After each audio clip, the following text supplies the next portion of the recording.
Dalam video kali ini kita akan membahas apa pentingnya fungsi zat besi dan apa kaitannya kalau zat besi itu kurang dan apa hal aja yang nantinya bisa mempengaruhi penyerapan zat besi itu sendiri. Kita simak dalam video berikut ya. Preview.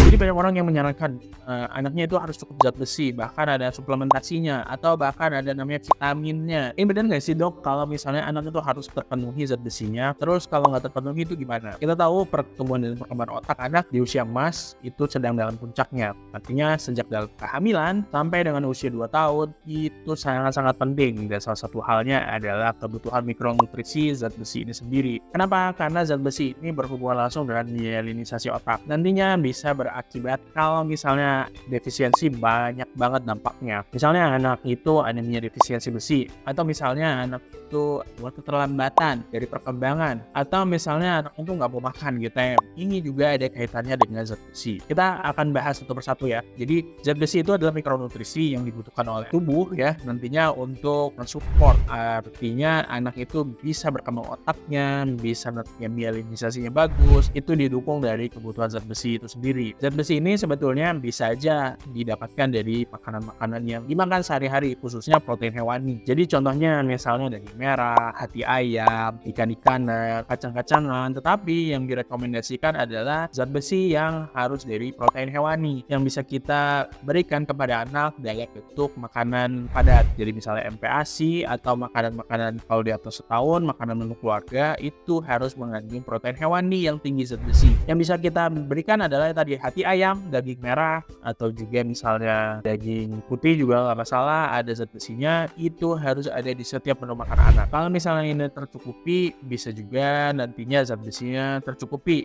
walaupun tidak perlu suplementasi. Tetapi IDAI pun merekomendasikan suplementasi untuk menghindari anak-anak tersebut terjadi anemia defisiensi besi. Suplementasi itu bisa dimulai tergantung dengan kondisi anak itu sendiri. Ada beberapa kategorinya yang nanti kita bahas dalam video selanjutnya ya. Pada umumnya bisa dimulai dari usia 4 bulan dalam keadaan-keadaan tertentu. Misalnya anaknya berat badan lahirnya cukup, terus juga usia kehamilannya cukup. Ini bisa diberikan di usia 4 bulan. Terus dampaknya langsung terhadap kognitif anak itu seperti apa? Kita tahu kalau tadi zat besi itu adalah berpengaruh terhadap kognitif. Mielinisasi otak itu berkembang setelah zat besi itu cukup. Jadi kalau misalnya zat besi kurang, bisa jadi nanti mielinisasi otaknya itu nggak optimal dan berdampak langsung terhadap kognitif anak itu sendiri. Misalnya anaknya itu ada gangguan perkembangan gara-gara misalnya anemia defisiensi besi, itu bisa terjadi. Gangguan perkembangannya macam-macam, misalnya motorik kasarnya, motorik halus, bicara bahasa, atau gangguan sosial emosi. Bisa juga anak itu ada gangguan tidur, bisa juga anak itu ada gangguan makan, atau bisa juga anak itu malah jadi nggak fokus dan lain sebagainya karena memang defisiensi zat besi itu sendiri. Terus gimana solusinya? Solusinya adalah mulai dari hamil, ibu itu harus mencukupi kebutuhan zat besinya.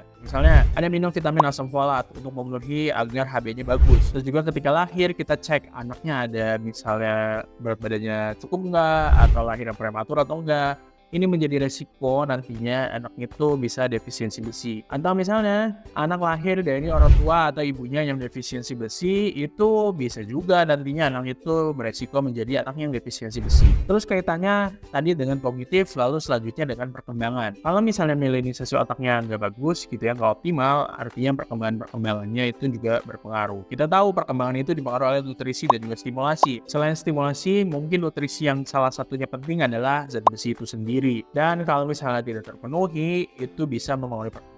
Lalu yang selanjutnya adalah anak itu bisa berpengaruh makanya jelek karena zat besi. Jadi misalnya anak dengan gangguan atau misalnya kekurangan zat besi, misalnya di lidahnya itu nggak sensitif, anak itu nggak bisa merasa dari berbagai macam rasa. Akhirnya anak itu nggak butuh makan, anak itu lepek, bahkan anak itu nggak mau, anaknya GTM terus-terusan karena taste di dalam lidahnya itu nggak ada. Ini berpengaruh juga terhadap anak itu misalnya anemia defisiensi besi. Kalau misalnya ada hal-hal tersebut, segera konsultasi ke dokter dokter untuk nantinya dicari tahu penyebab anak itu nggak mau makan. Karena nggak mau makan ini luas banget ya, dan harus dicari tahu beberapa hal etiologinya. Terus gimana sih caranya anak itu agar bisa mendapatkan zat besi yang cukup? Yang jelas dari makan anak itu sendiri yang harus dengan protein hewan yang tinggi yang mengandung zat besi. Lalu yang kedua adalah suplementasi. Dan suplementasi ini bisa diberikan sesuai dengan kategori usia dan juga dosisnya disesuaikan. Untuk mengenai dosisnya nanti bisa konsultasikan dengan dokter masing-masing ya. Lalu apa hal aja yang bisa diperhatikan untuk nantinya menghambat zat besi? Kalau misalnya tadi udah diberikan zat besi, ada juga nih dalam keadaan tertentu anak itu bisa menghambat zat besinya untuk diserap. Jadi misalnya anak itu kekurangan vitamin C sehingga zat besi yang udah dimakan tidak terserap dengan baik. Ini juga tidak bagus ya. Lalu yang kedua adalah ada namanya anti nutrien, dan anti nutrien ini bisa aja terdapat dalam protein nabati. Atau misalnya ada beberapa hal yang langsung menghambat zat besi, yaitu seperti teh. Jadi di dalam teh itu ada zat anti nutrien yang bisa nantinya menghambat penyerapan zat besi. Jadi perhatikan kedua hal ini untuk nantinya ketika orang tua memberikan zat besi pada anak. Preview. Jadi pastikan zat besi ini cukup untuk memenuhi kebutuhan nutrisi zat besi itu sendiri, dan juga anak itu bisa menyerap zat besi ini dengan optimal sehingga pertumbuhan dan juga perkembangannya optimal.